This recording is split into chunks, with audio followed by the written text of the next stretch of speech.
Selamat pagi, salam sejahtera. Ini kejutan paling besar yang berlaku di Malaysia. Ini memang luar biasa. Saya terus saja kepada tajuknya, kasino di Sarawak pas diberi peringatan. Ini menarik. Adakah kasino akan dibuka di Sarawak untuk menduakan Genting Highland? Karena sebelum ini yang kita tahu hanya sebuah tempat kasino yang ada lesen di Malaysia, yaitu di Genting Highland. Tetapi dengan ini ianya lebih menarik. Adakah di Sarawak akan ada kasino yang kedua? Kasino di Sarawak pas diberi peringatan. Menarik juga ini. Kalau tiba-tiba ada kasino di Sarawak, bagus juga lah kan. Boleh menambahkan pendapatan di Sarawak dengan cukai yang tinggi. Seorang Menteri Sarawak berpendapat tidak ada salahnya menubuhkan kasino di Sarawak kerana negeri itu milik rakyat pelbagai kaum dan agama, kata beliau. Menteri Pelancongan, Industri Kreatif dan Seni Persembahan Sarawak, Abdul Karim Rahman Hamzah, berkata, pihak tertentu di Miri membantah cadangan membuka kasino atas alasan perjudian diharamkan oleh orang Islam ataupun oleh Islam. Menurut laporan Mail, katanya beliau sebagai seorang Islam tidak akan ke kasino itu. Namun tidak ada salahnya membuka kasino di negeri itu kerana Sarawak bukan hanya untuk orang Islam, kata beliau. Beliau mengulas bantahan Pesuruhjaya PAS Sarawak, Geoffrey Jairi, yang berkata membuka kasino di negeri itu mendatangkan lebih banyak mudarat daripada kebaikan kerana boleh membawa kepada ketagihan judi yang boleh meruntuhkan keluarga dan masyarakat.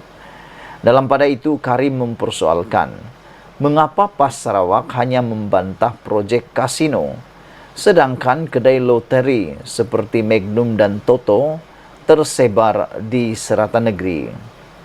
Ini juga haram bagi orang Islam, kata beliau.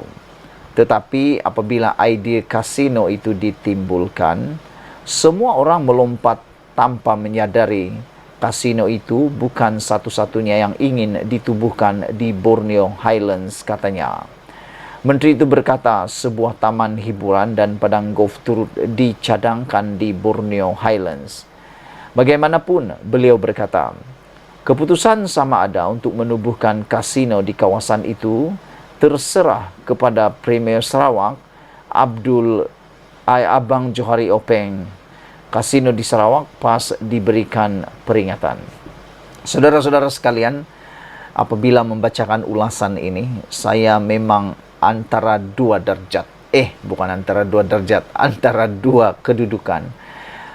Satu pihak saya fikir betul, satu pihak lagi saya pun fikir betul. Kalau kasino dibuat pun ada positifnya, kasino dibuat pun ada negatifnya juga.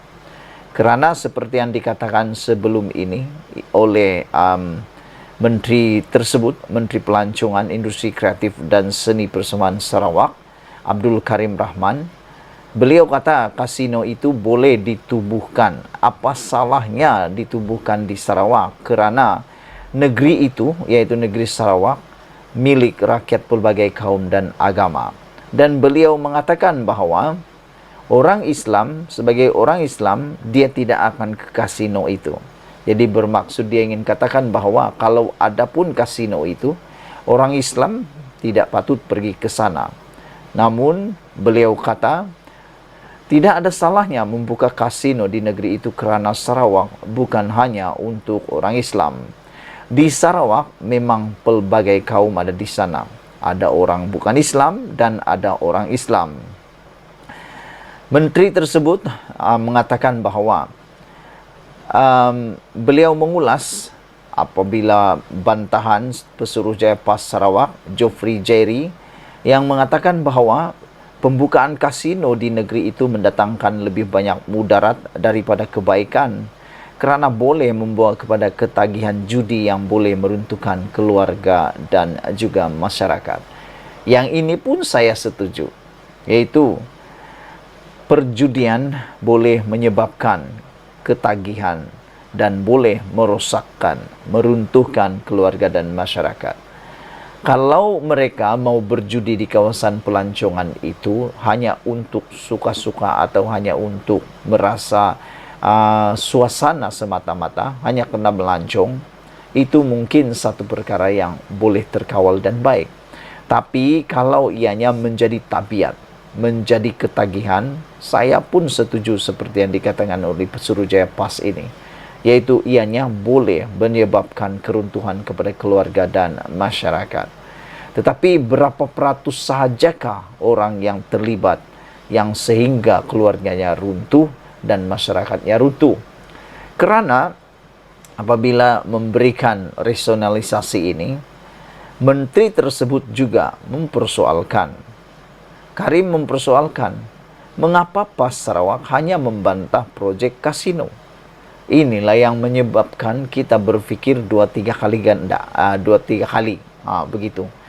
Kerana kenapa kasino saja yang dibantah, tetapi kedai-kedai judi yang lain seperti yang menjual lotere seperti Magnum dan Toto masih tersebar di seratan negeri, bahkan masih lagi beraktif. Jadi dengan itu juga haram bagi orang Islam. Tetapi apabila idea kasino itu ditimbulkan, semua orang melompat tanpa menyedari kasino itu bukan satu-satunya yang ingin ditubuhkan di Borneo Highlands, kata beliau. Menteri itu berkata, sebuah taman hiburan dan padang golf turut dicadangkan di Borneo Highlands. Bagaimanapun beliau berkata keputusan sama ada menubuhkan kasino di kawasan itu terserah kepada Premier Sarawak, Abang Johari, Abang Openg.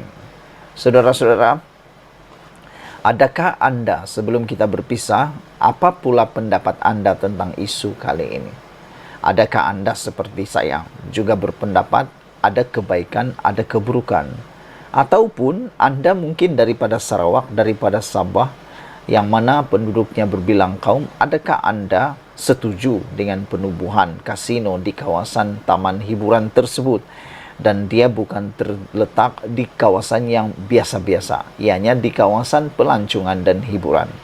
Adakah anda setuju atau anda juga tidak setuju dengan penubuhan kasino itu? Apa cadangan anda? Sekian dulu untuk kali ini. Jangan lupa tinggalkan komen anda. Sila tekan butang subscribe. Malaysia kita punya, kita juga sama-sama cintai Malaysiaku. Bye-bye.